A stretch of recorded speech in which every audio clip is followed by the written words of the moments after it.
Every day I get several messages from Muslims saying something like this: David, you talk about Muhammad in front of your books because you're too scared to say these things in front of Zakir Naik. To you Muslims who think that Christian debaters are scared of Zakir Naik, I'd just like to ask, what color is the sky in your world? Because here on Planet Reality, Zakir Naik is a joke.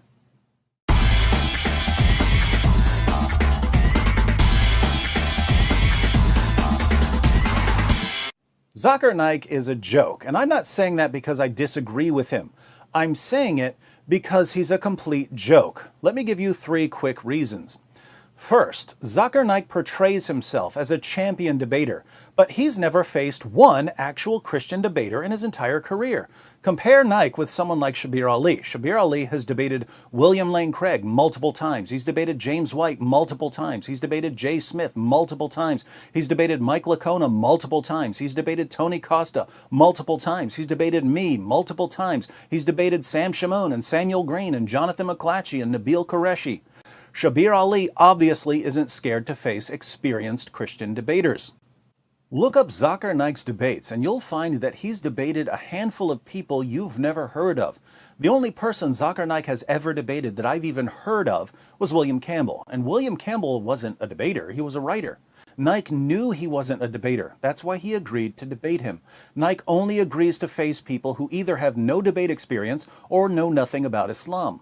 Those of us who debate regularly and who deal with Islam regularly, Naik won't come near us. And we've been challenging him for years. Here's a debate challenge we sent him nearly 8 years ago. I've challenged him to debate. James White has challenged him to debate. Sam Shamoun has challenged him to debate. Nabil Qureshi has challenged him to debate. And do you know what he says when we challenge him to debate? He says, you have to guarantee that you will show up to the debate with 10,000 people. Now, that's a strange demand. If you look at Zakir Naik's other debates with Christians, they didn't have to bring 10,000 people to the debate. In the 2 Zakir Naik debates I've clicked on, there were only a couple hundred people in the audience. Why did Zakir Naik debate them? I was recently watching one of Naik's Q&A sessions, and a Christian woman was at the mic. And Zakir Naik said that if she wanted to debate, they could set up a debate. Ask your question in 2 or 3 sentences. If it is more than 2 or 3 sentences, yes, it becomes a lecture. If you want to have a lecture, yes, sure. If you want to have a debate also, we can arrange. Can you? Okay. You can come to Bombay. Right. No, it's not Bombay. I'm in the Gambia. Why was Zakir Naik trying to set up a debate with a random woman who stepped up to a mic at a Q&A session? By the way, right after he challenged her to debate, he changed his mind and said that he refuses to debate women. Then he said that he would be happy to debate a religious scholar. But once again, Naik didn't say anything about bringing 10,000 people to the debate. Why does Zakir Naik's 10,000 people rule only come into play when he's challenged by people who debate regularly?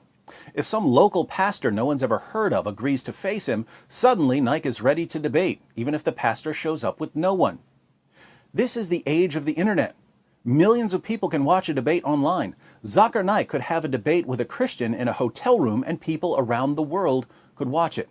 Why does he selectively apply his 10,000 people rule? Because he knows that in America, most Christians have no idea who he is, so they're not going to come out by the thousands to see him debate. He knows that Christian debaters aren't going to rent the Superdome to face him because we think he's a joke. So he made up a rule that he only applies to avoid actual debaters. Why? Because he's a complete, utter, total coward, and he knows that his arguments would be destroyed by any experienced Christian debater. And what do Muslims say when we point this out to them? Oh, Zakir Naik refuses to face you debaters because you're beneath him. Wait, all of the actual debaters are beneath him, but the people he's debated, most of whom no one's ever heard of, they were important enough for him to face? How would we know who's beneath Zakir Naik if he's never once stood on stage with an experienced debater? How would we know? Naik is like a guy who walks outside his house, punches someone in the face, and declares that he's the heavyweight boxing champion of the world without ever facing any actual boxers. It's pathetic. What's even more pathetic is that Naik's followers are so gullible they think he's a serious debater.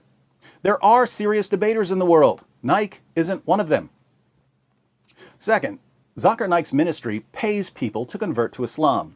The Hindustan Times reports The special branch of the Mumbai police claims that controversial Islamic preacher Zakir Naik and his non-profit Islamic Research Foundation have illegally converted around 800 people to Islam by paying them using funds received from abroad.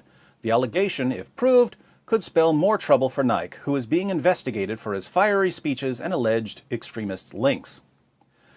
Mumbai police found that Naik's organization paid converts 50,000 rupees, some of which came from Saudi Arabia.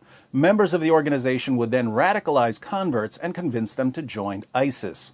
For you Muslims who are thinking to yourself, no, Zakir Naik would never do such a thing, you should probably study the Quran and the life of your prophet, because Muhammad himself paid people to convert to Islam. And one of the reasons you pay zakat is to pay people to convert to Islam. Surah 9, verse 60 of the Quran lists the various uses of zakat. One of the uses is to attract the hearts of those who have been inclined towards Islam. What does it mean to use zakat funds to attract people's hearts? Muhammad shows us exactly what it means. In Sahih Muslim, number 6022, Muslims win the Battle of Hunain. And we read, "On that day, the Messenger of Allah gave Safwan bin Umayyah 100 sheep, then another 100, then another 100. Ibn Shahab said, Sa'id bin al-Musayyab told me that Safwan said, by Allah, the Messenger of Allah gave me what he gave me, and he was the most hated of people to me. But he kept giving to me until he became the most beloved of people to me." This guy hated Muhammad, but Muhammad kept giving him sheep by the hundreds until Muhammad was his favorite person in the world.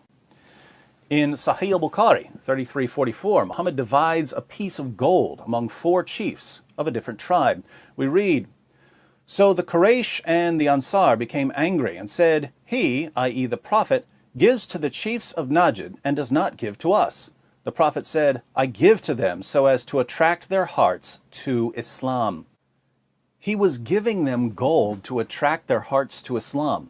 Nearly 14 centuries later, Zakir Naik is doing the same thing. Muslims should be proud of Naik for imitating his prophet by bribing people to convert when his arguments fail miserably.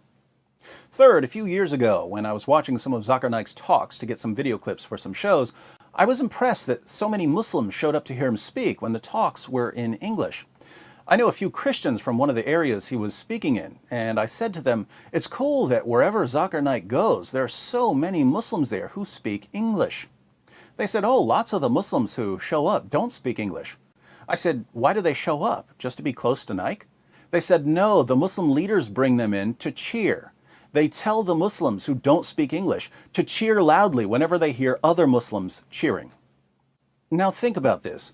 Zakir Naik's organization has to bring in Muslims who have no idea what he's saying to cheer for whatever he says. Why?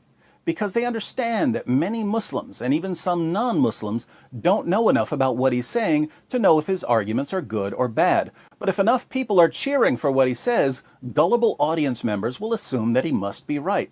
So Naik's organization loads the audience with people who cheer for him no matter what he says, because the cheering has a psychological impact on gullible audience members. This is the Islamic version of a laugh track for a comedian who isn't funny. And let's face it, a laugh track would be much more appropriate for a Zakir Naik lecture than for a comedian. Putting all of this together, many Muslims regard Zakir Naik as their best debater and top apologist. Who is Zakir Naik? He's someone who pretends to be a champion debater even though he's a complete coward who instantly backs down from every single experienced Christian debater who challenges him. He's someone who pays people to convert to Islam just as his prophet paid people to convert to Islam. And he has to bring in cheerleaders to tell his fans when to cheer even though they have no clue what he's saying, all so he can trick ignorant, naive, easily manipulated audience members into thinking that he's presented a serious case for Islam. Zakir Naik is a joke. He's always been a joke. He'll always be a joke. If this is, as many Muslims claim, the best apologist Islam has to offer out of 1.6 billion Muslims in the world, what does this tell us about Islam? Of course, there's much more we could say about Zakir Naik. If you'd like to know more about why he backs down from debaters, click on this video by Nabil Qureshi, where Nabil examines just 5 minutes of a Zakir Naik lecture and finds 25 mistakes. You heard me correctly. Over a 5-minute period, Zakir Naik averages 1 mistake every 12 seconds. Fortunately for Naik, he's speaking to people who don't know any better and who don't bother to question or challenge him. But they keep cheering anyway, along with all the Muslims who don't even know what he's saying.